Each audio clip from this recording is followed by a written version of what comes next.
ইরানের ছোড়া মিসাইল ঠেকাতে ঠেকাতে ফুরিয়ে আসছে ইসরায়েলের মিসাইল প্রতিরক্ষা ব্যবস্থার মজুদ। এমনকি টান পড়েছে আমেরিকার গোলাবারুদের গুদামেও।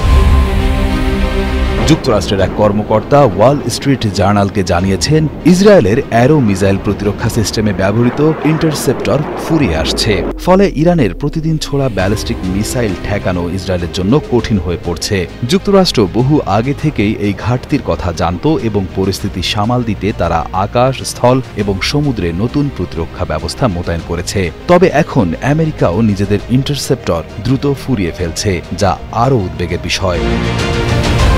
মিসাইল প্রতিরক্ষা বিশেষজ্ঞ টম কারাকো বলেছেন, আমেরিকা বা ইসরায়েল কেউই সারাদিন মিসাইল ঠেকিয়ে যুদ্ধে জিততে পারবে না। এখন সময় এসেছে জরুরি পদক্ষেপ নেওয়ার। তিনি আরও বলেন, শুধু বসে থেকে আক্রমণ ঠেকানো নয়, বরং পরিস্থিতির পাল্টা সমাধান খুঁজে বের করতে হবে। 13 জুন থেকে শুরু হওয়া যুদ্ধের পর থেকে প্রতিদিন ইরান ইসরায়েলে মিসাইল হামলা চালিয়ে যাচ্ছে এবং যুক্তরাষ্ট্র ইসরায়েলকে সেসব ঠেকাতে সাহায্য করছে।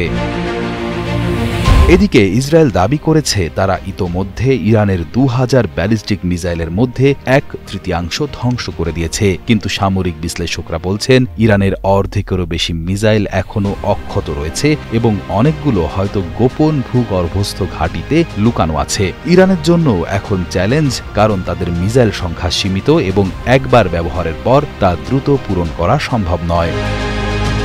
এই অবস্থায় ইসরায়েল আগামী 12 দিনের বেশি মিসাইল প্রতিরক্ষা বজায় রাখতে পারবে না যদি না যুক্তরাষ্ট্র থেকে দ্রুত নতুন ইন্টারসেপ্টর পাঠানো হয়, এমন আশঙ্কা জানিয়েছে ওয়াশিংটন পোস্ট। এক গোয়েন্দা সূত্র বলছে, এখন ইসরায়েলকে বেছে নিতে হবে কোনটা ঠেকাবে আর কোনটা নয়, কারণ প্রতিরক্ষা ব্যবস্থা ইতোমধ্যেই চাপে পড়ে গেছে।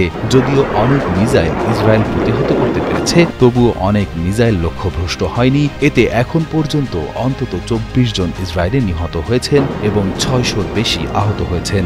ইরান ইতোমধ্যে হুঁশিয়ারি দিয়েছে, যদি যুক্তরাষ্ট্র সরাসরি যুদ্ধে নামে তবে তারা মার্কিন ঘাঁটিগুলোতেও আঘাত হানবে। তাই বর্তমান যুদ্ধ পরিস্থিতি ইসরায়েল ও ইরানের মধ্যে সীমাবদ্ধ না থেকে আরও বিস্তৃত হওয়ার আশঙ্কা বাড়ছে।